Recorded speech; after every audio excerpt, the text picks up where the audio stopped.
Good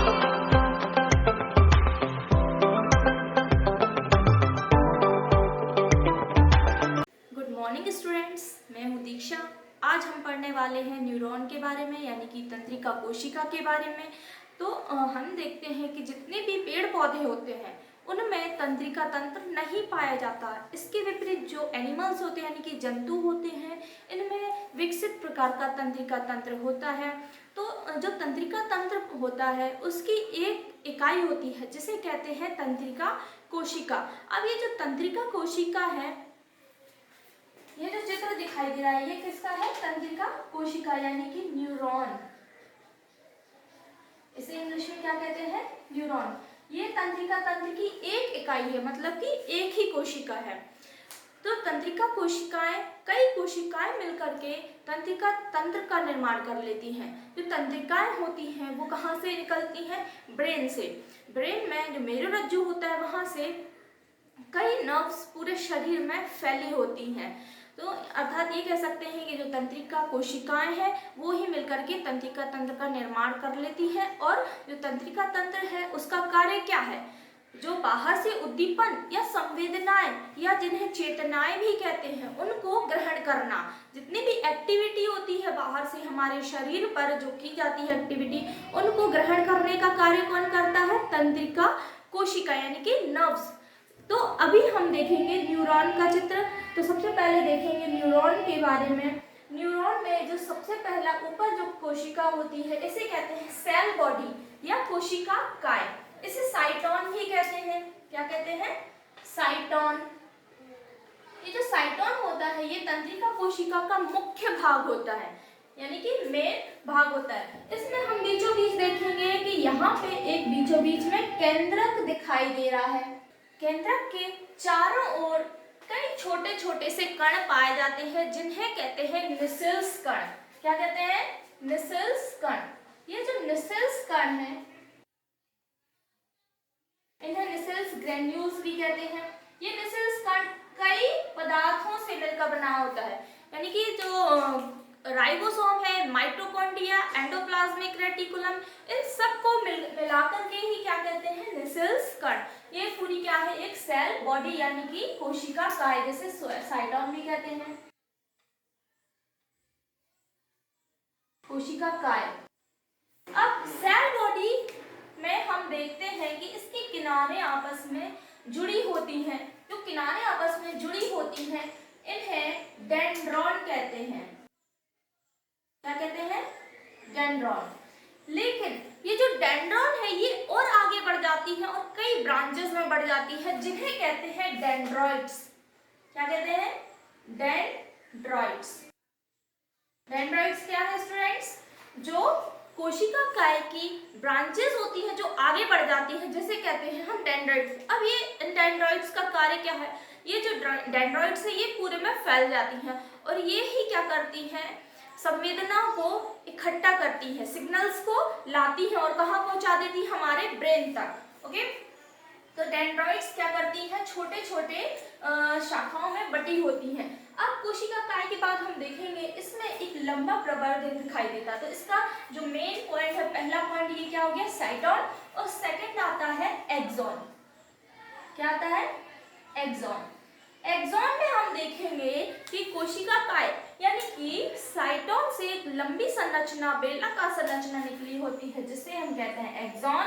इस axon के चारों ओर माइथेलियन, ये जो चारों ओर है ये न्यूरिलेमा का आवरण पाया जाता है। यहाँ पे ये देखेंगे ब्लू कलर का, ये क्या है? न्यूरिलेमा का आवरण। ये आवरण क्या करता है? तंत्रिका कोशिका की रक्षा करता है। इसके अंदर हम ये देखेंगे, ये पट्टी दिखाई दे रही है, ये चमकदार पट्टी होती है जिन्हें कहते हैं माइथेलियन शीथ। क्या कहते हैं? माइथेलियन शीथ। ठीक है, तो न्यूरिलेमा आवरण के अंदर हम क्या देखते हैं? चमकदार पट्टी होती है जिन्हें कहते हैं माइथेलियन शीथ। अब इसमें क्या होता है? ये जो एक्सॉन है इसमें इस प्रकार से, ये देखो, जैसे मान के चलिए ये एक्सॉन है तो इसमें जो स्वान सेल्स है वो इस तरह से लिपटी हुई होती है ना। तो देखेंगे ये जो स्वान सेल है इसमें क्या करती है? इसको घेरे रखती है। ये स्वान सेल गोलाकार होती है चमकदार, ये भी कैसी होती है, चमकदार होती हैं। ये गोलाकार होती हैं, जिन्हें क्या कहते हैं, श्वान सेल, यानी कि श्वान कोशिका। अब ये जो श्वान कोशिका है, इसका कार्य क्या है, ये सिग्नल को पकड़ के रखता है। क्लियर है। अब इसके बाद हम देखेंगे जो एक्सॉन है, जहां पे खत्म होता है उसे कहते हैं हम युग्मानुबंध। क्या कहते हैं, युग्मानुबंध, यानी कि साइनेप्सिस। ये जो एक्सॉन है ना, ये न्यूरिलेमा आवरण है, ये पूरी तरह से इसको घेरे नहीं रखता है, ये बीच बीच में कहीं कहीं में छूटा भी रहता है, मतलब इसमें बीच बीच में क्या होता है, गैप भी होता है, जिसे हम कहते हैं रेनवियर नोड। तो हमने क्या देखा तंत्रिका कोशिका में, सबसे पहले रिवीजन करते हैं। सबसे पहले हमने क्या देखी, सेल बॉडी। सेल बॉडी में बीचों बीच में एक स्पष्ट रूप से केंद्रक दिखाई देगा, जिसके चारों निसेल्स कण दिखाई देते हैं। इसके जो जॉइंट्स होते हैं उसको क्या कहते हैं, डेंड्रॉइड। और ये डेंड्रॉइड आगे जाकर के क्या बना लेते हैं, डेंड्रॉइड्स, जो कि सिग्नल को क्या करते हैं, कलेक्ट करते हैं, कलेक्शन का काम करते हैं, है ना। इसमें लंबी बेलनाकार संरचना होती है, जिसे क्या कहते हैं, एक्सॉन, है ना।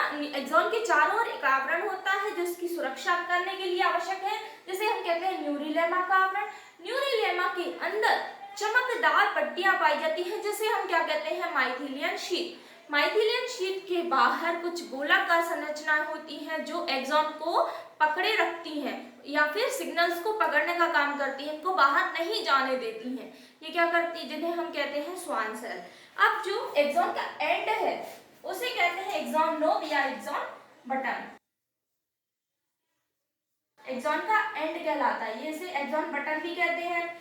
यहाँ से अब अगला एक्सॉन, अगला जो है यहाँ पे अगला साइटोन होगा, फिर एक्सॉन होगा, फिर साइटोन होगा, ये पूरी चेन चलती रहती है, जो कि हमारी बॉडी में पूरी तरह से तंत्रिका तंत्र फैला होता है।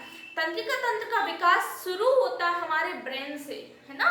तो क्या होता है, हमें कहा जाता है कि इस ब्रेन की बहुत ज्यादा सुरक्षा करना चाहिए, इसलिए हेलमेट पहनकर भी जाना चाहिए, क्योंकि जो तंत्रिकाएं हैं वो बहुत नाजुक होती हैं, बहुत पतली होती है, तो उनकी सुरक्षा करना भी आवश्यक है।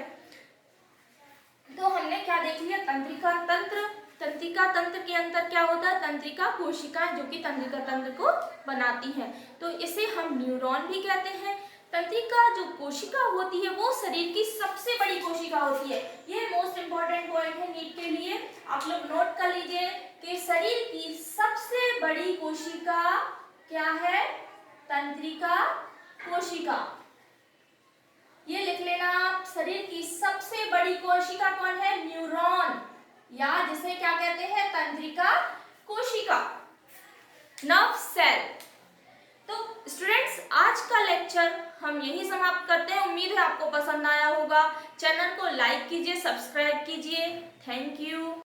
Thanks for watching the video. कृपया वीडियो को लाइक, शेयर एंड सब्सक्राइब कीजिए। अगला लेक्चर जल्द ही लेके आएंगे, तब तक नोट्स बनाइए, रिवीजन कीजिए और अच्छे से पढ़ते रहिए। Thank you.